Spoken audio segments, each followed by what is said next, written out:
Okay, welcome everyone to this new topic I've got here. It's called Dharma in the Mahabharata.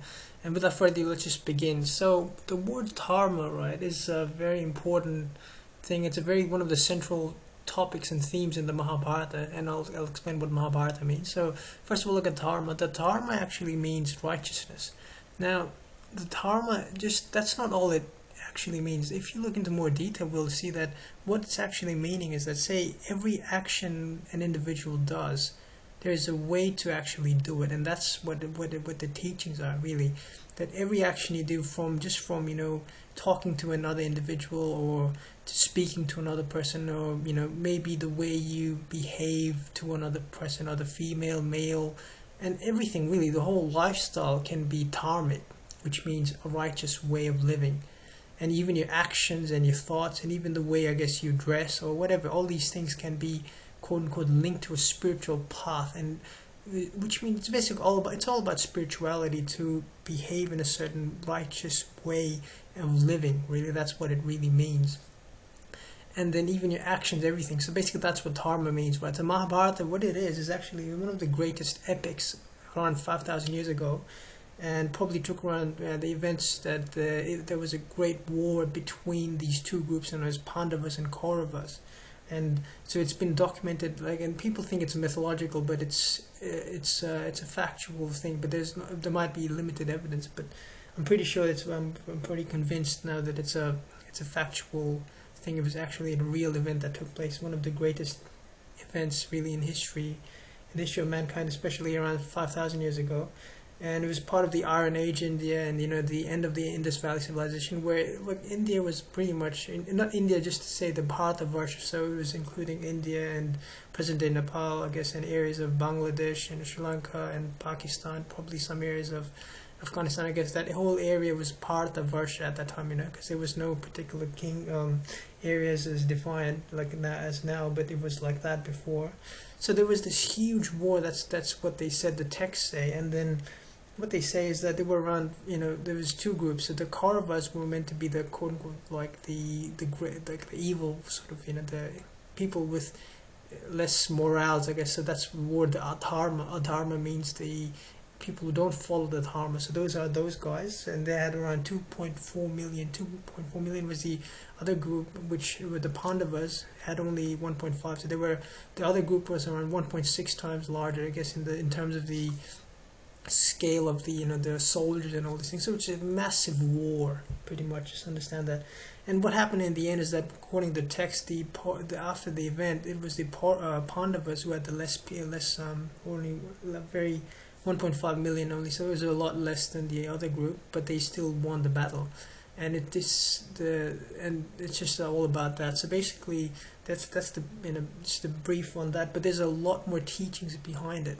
Okay, and one of the central topics that is a cream, I guess, of the Mahabharata is the Gita, Bhagavad Gita, which is known as the Gita itself, where according to what it's saying is that in the Mahabharata is that even at that time it was such a great event that even the divine himself incarnated as a human being to teach the Dharma. So everything is really about the Dharma. Even the Dharma is a path that also leads you to the divine in a spiritual path, spiritual manner as well, to purify yourself, purify actions, your mental actions, eventually leading to the divine, I guess. So the whole, so it's not just Dharma, it's just not only about a righteous way of living in a sense, but it's also about a spiritual path to ascend your consciousness to a higher supreme consciousness, which is meant to be one of the main primary goals of life according to the the ancient Hindu texts, the Sanatana Dharma text.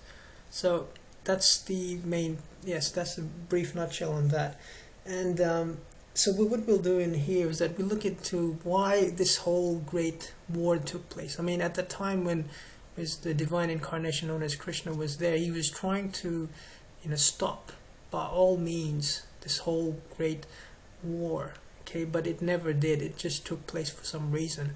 All his efforts was still, he tried to sort of make peace as a divine sort of thing. He tried to bring peace in both the parties, but eventually they never agreed, and then therefore they had to. This was the final decision, and it was very, that's why. But we'll see why this happened. And if you look, if you read the, if you not read, I guess if you watch the videos, I guess, or understand the theme, central themes in Mahabharata, you'll come to, from my understanding especially, that I've come to understand, is that the people, the central players of the central protagonists, I guess, of the Mahabharata, including all the big players and the main, people who rule, like Bhishma and all these other people, who go through them briefly. All these main players don't, quote unquote, seem, although their lives have been, portrayed as miraculously, as great leaders, etc., they still don't seem to be understanding the core of the Dharma. Okay, that's one of the main things, and that's from my understanding, that if because all these players have not understood what Dharma is, that is one of the reasons why we had this great war known as Mahabharata. So that was the result, I guess. So basically every little action comes into place, which is known as karmic laws. So basically, if an individual does not do a right thing from the start, and he ignores and he keeps on ignoring, eventually what happens, that it results into this great war. And this is what the story of the Mahabharata is saying as well. So basically, until you understand what the Dharma is properly, it's very hard to live by example with practice. And this is why it is saying that the divine incarnated as Krishna, or as a human being, to teach the Dharma. And it's saying that the divine incarnates age after age to humanity to teach what the Dharma is, so that they can ascend. Okay, and the reason of collapse is because of adharma. See, if people do not know the righteous way of living, you'll always be quarreling, and that's the common sense. And it's the people here. It's every age after age. There's always global wars and things like that. You can relate to it easily, because every time there's always chaos, and people are always fighting because we don't seem to understand what Dharma is. How to righteously live and coexist in harmony together. I guess that's the most important thing. Okay, I think that's being said. Now let's look into a bit more detail. Alright, this is the Mahabharata Kuru dynasty. So it's a whole, every single character actually has a very metaphorical and role to it. It's a very, very cleverly portrayed story. It's not a story in its sense, it's an event, but including with all these metaphorical connotations behind it as well. So you can look into both the actual event and the metaphorical as well. So everything is linked, and you can link it with your the mind and all these things as well. But we'll not go into more detail on that. We'll just look into the very surface level here. But what I'm trying to say is that the Pandavas had five sons, right? They're from the Pandav family. They had 5 sons. So you got the Yudhishthira, Bhima, Arjuna, and all these other guys. So Nakula, Sahadev. So that's a 5 there. And you had these from Dhritarashtra, which is the Kauravas, which is the adharma, evil sort of aspect. He had like around 100 sons. Now people getting questioned why they have 100 sons, and that's another story. But the main idea is that what happened was that one baby split really through a magical, esoteric cataclysm. It split into 100. It's not that the woman conceived 100 times. It's just that one baby split into 100 being other babies or whatever. So that was the story behind it, right? And then, so these are the main players, and then and then also you've got other players here. The Draupadi, who becomes the wife of the 5 Pandavas, the Pandav sons. And you also got other players. Vidura, who is meant to be the chief minister. Vyasa is another sage. So we won't go into any of those other details. Dronacharya will look into that. Dronakripa. So these are the teachers. So Dronacharya was a teacher of both the Pandavas and Kauravas, because they were part of the same family. So it's basically a family war. So Dhritarashtra was the king. He became the king later on. He was a blind man. And his wife Gandhari was also blind. Not blind by birth, but blind by choice, because she was such a committed woman that she actually, just for the sake of her husband, because her husband was blind, she also chose purposely to become blind, so that there was an equality, I guess, between both of them. It was just an amazing sort of a culture, I guess, at that time. So that's the case. And the Karna is another player we look into as well. So Karna was a yeah, so he's just another son of Kunti, which is actually part of the five brothers, but it was just another character there. You know, it's just to go into that, it'll take a long time. But he was another person that was not recognized as part of the family, but he was also part of the family. And yeah, in order to go through all the detail, you'll actually need to watch some text videos on Mahabharata, read the maybe watch a animated video, I guess, on YouTube or something, just to get an understanding if you haven't understood it. So to go into that, it'll take a long time. I'll just ignore, because it's only about going to the analysis side of things. So now here, this animated picture is meant to be of Bhishma, right? So, and Bhishma, and this is Dronacharya is another teacher. As I said, so Bhishma, Dronacharya, and Kripacharya are the three main teachers, really, of the Pandavas and Kauravas. And he's also meant to be the grand sire of the Pandavas and Kauravas. So he's one of the elder person. So, and he generally, what he does is he informs the king as well. So the king is known as Dhritarashtra, the blind person. So he's a main player, right? Now the thing is that what happens in the Mahabharata is that all these three men, really, not one, but they were exemplaries, they were perfected in the martial arts and all these other things. Now, martial arts meaning, in the bow and arrow, archery, and all these other things that they taught their sons, and they were also, very well respected individuals. And they were examples of leading by Dharma. So they never used to fight unrighteously, meaning that if you were a weak individual, they wouldn't go and attack you. That's what it means. They were warriors in a sense, but they would only fight for the welfare of the Hastinapura, which is the empire that they belonged to. So they weren't like just the people of today, for instance. I mean, if you were a warrior, you would just go and attack. No, it's probably like soldiers, but they only used to fight for the Dharma. That was their main philosophy. All these three people, and that is why they would always follow Dharma, and they would try to live in coexist harmony. But what happens is that over time, if you look into the Mahabharata, you'll see that Bhishma, and these three guys, all these three, they actually become part of the adharma, which is the unrighteousness side. Now, because what happens is that obviously there was all these negative events start to take place, where you've got this guy Shakuni, he's another protagonist, and the Duryodhana, who's another protagonist. So these people are actually, they were the sort of the cataclysm, or the main source of evil. They were trying to betray the Pandavas. So these people, these guys are the Kauravas, and they were trying to do the wrong things.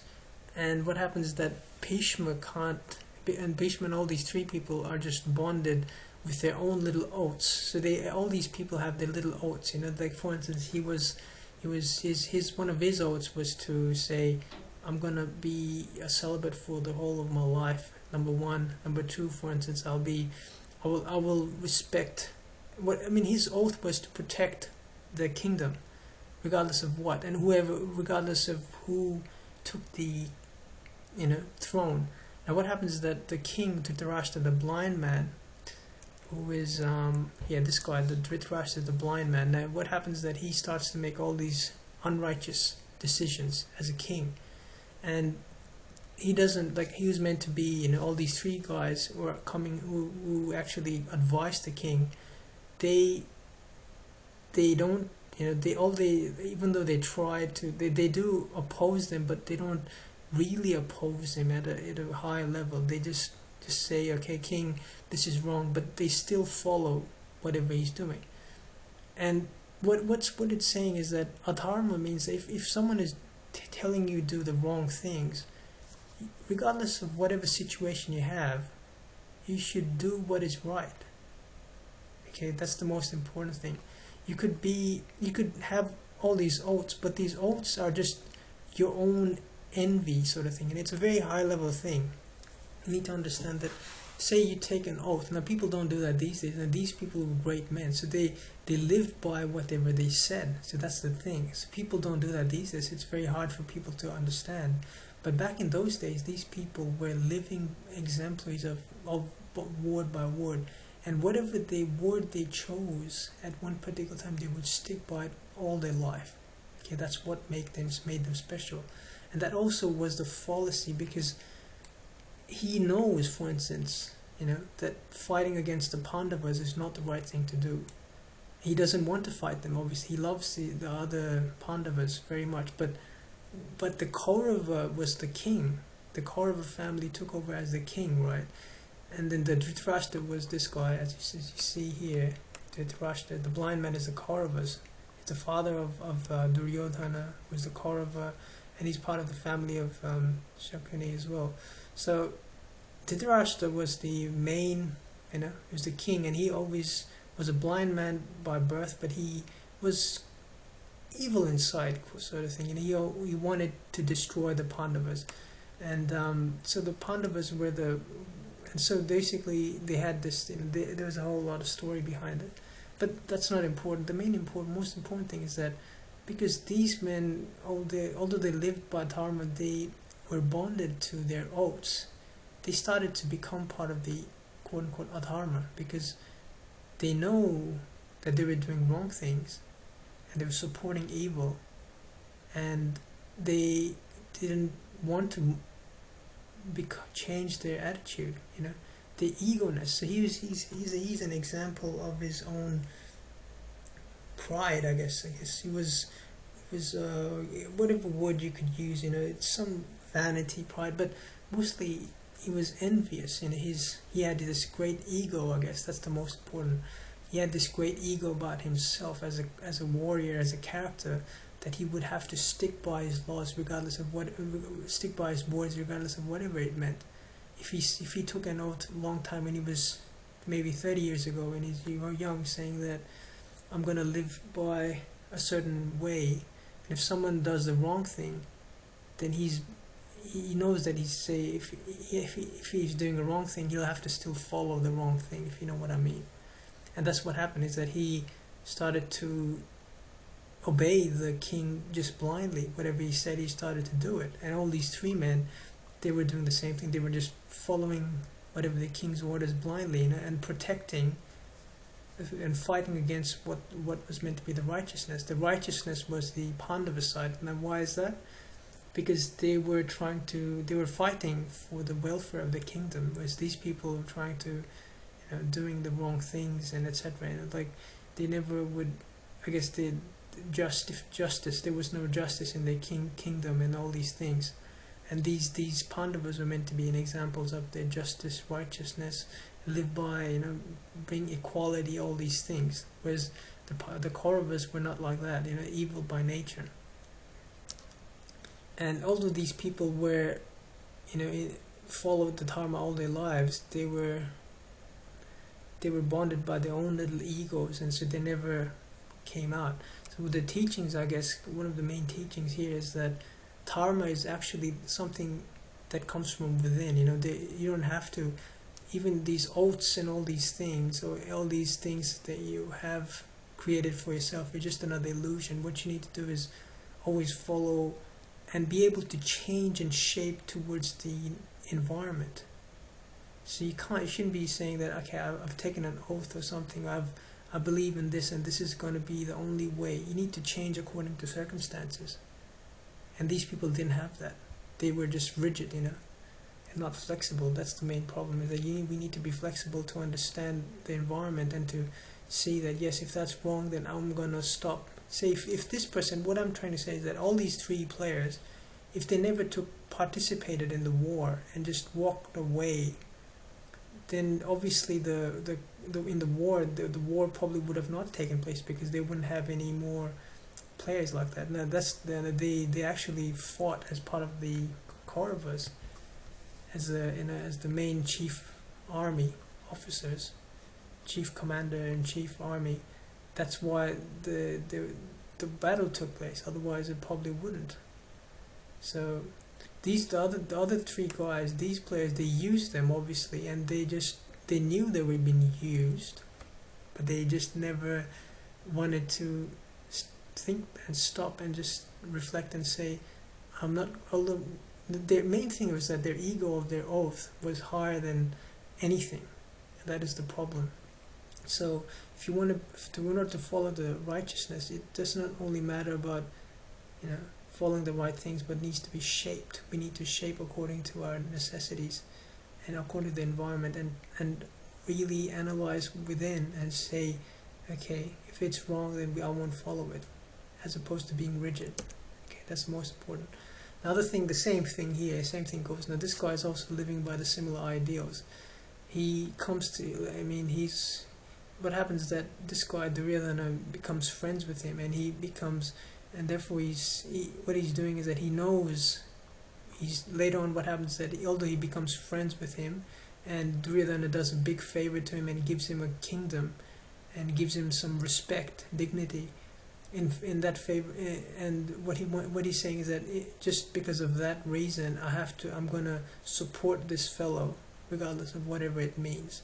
And that's what happens. He gives up his life just for the sake of, you know, Duryodhana. He knows, for instance, everybody knows that he's doing the wrong thing. He's doing injustice. He does wrong things to the Pandavas. He treats them bad, and not only bad, but he lies and tricks them. According with this fellow here, they work together to destroy them. And although he's meant to be a decent person within, his name is Karan. He actually, and he's a great warrior, he actually kills and fights all these other Pandavas.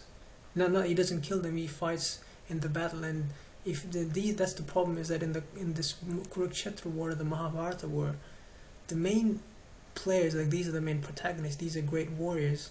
If they really looked back and just, you know, contemplated on their ego, personal ego, saying that, okay, I'm going to follow the Dharma, follow righteousness, and I'm going to follow the path of the divine, then there would be no way in any scenario that whole war would take place. And that's what the teachings is to remind us, is that we should not get our ego. It's not only about wrong people, right people, but even the right people make the wrong choices. Because why? Because they've got their ego, which is the primary thing. If your ego comes into the way, you are bound to be, you know, a problem.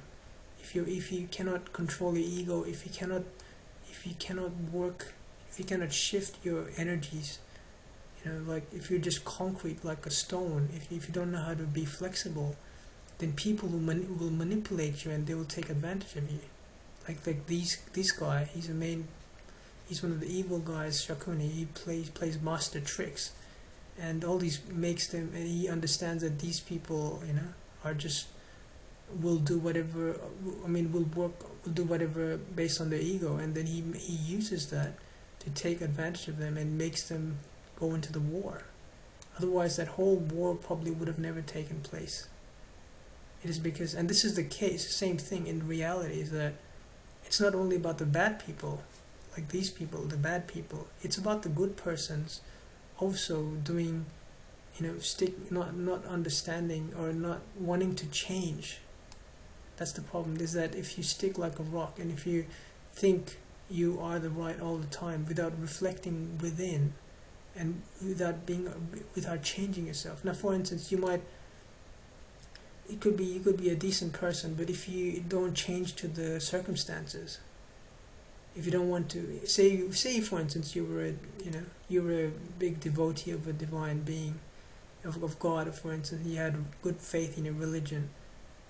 If you wanted to progress, you would need to look into both the pros and cons aspect, you know, because, for instance, just as an example, because you might think that, okay, my religion is superior, for instance, but it's a matter of actually going to that next level and questioning it and analyzing it properly to reflect on the truth and see what's right, what's wrong, because everything has positive, negative things, and you need to analyze your negatives and positives as well if you want to progress.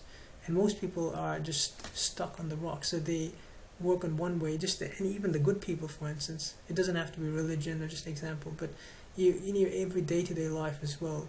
If you're a decent person, people will trot upon you, and that happens all the time. If you're too innocent, people trot upon you. So it's a matter of, compromising here and there, and being clever, but not cunning, I guess. But just making sure you're aware, but always following what is right, and no matter what it means, that. But we need to understand what is right, and that can only be done through deep contemplation from within ourselves. And when we know if it's wrong, then we shouldn't do any acts. That's what dharma means. But we should always check, and that's the main thing. If we need to be flexible, if we have this great ego within us, or this thing that bounds us, we should say, no, dharma is more important than my ego. Welfare of people, welfare of humanity is more important than my own personal ego. Because what happens is that if you go in a war, for instance, that's what happened here, it's not about these players, but all the rest of the millions of other people that were being killed. They never thought about that. It's only Krishna, who is the incarnation of the divine, who has always been considerate of all these things. His dharma is not about, personal. It was actually, this war was only about a personal family war. But in that event, they had all these millions of other people, innocent soldiers being killed, who were not part of this family feud. But they were not supposed to die, but they died because they were, employed, and they had employed as soldiers. And we don't need, for instance, that's the problem with war as well. There's only some people, like you could take these as, main countries or main players of the countries. Now they had a feud, and as a result, all these innocent people are dying in a battle or anything like that. So battle is not just about, 1-2 persons feud, but it's about the whole humanity, and we don't think about that. We only consider about our own personal egos.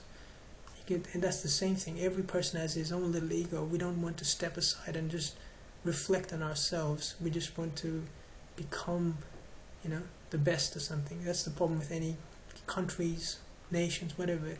We want to, we can't just, we have all, even countries have, nations have egos, great egos. We never want to step back, and this ego is the problem, and this is what leads to chaos. It's always been the case. Same thing here.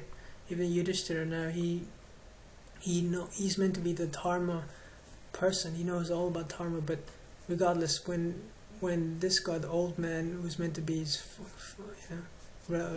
cousin, father, whatever, and he basically orders him to do something, and he just blindly does it. He goes and sits and plays, plays chess plays this game of feud with this other Shakuni, and he knows that he's going to do tricks to him, but he just accepts it and loses the battle, and he also loses his wife at one stage, and all his brothers, because he knew that this was coming, but he just took it as it is, and he considered that to be dharma, his dharma to be, following what his elderly father has been telling him.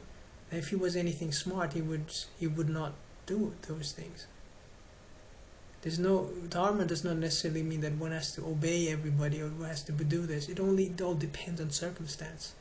That's what we need to understand. We need to be flexible enough to get out our own ego zone and reflect and say no, at times if it's necessary. It's all about what's important. There's no such thing as one particular law. It's just not dharma. It continuously changes based on the circumstances. And that's the main teaching of the Gita. Coming into the Gita, the Lord himself, I guess, the incarnation, Krishna and Arjuna. So Arjuna is meant to be the charioteer, one of the Pandavas in the war.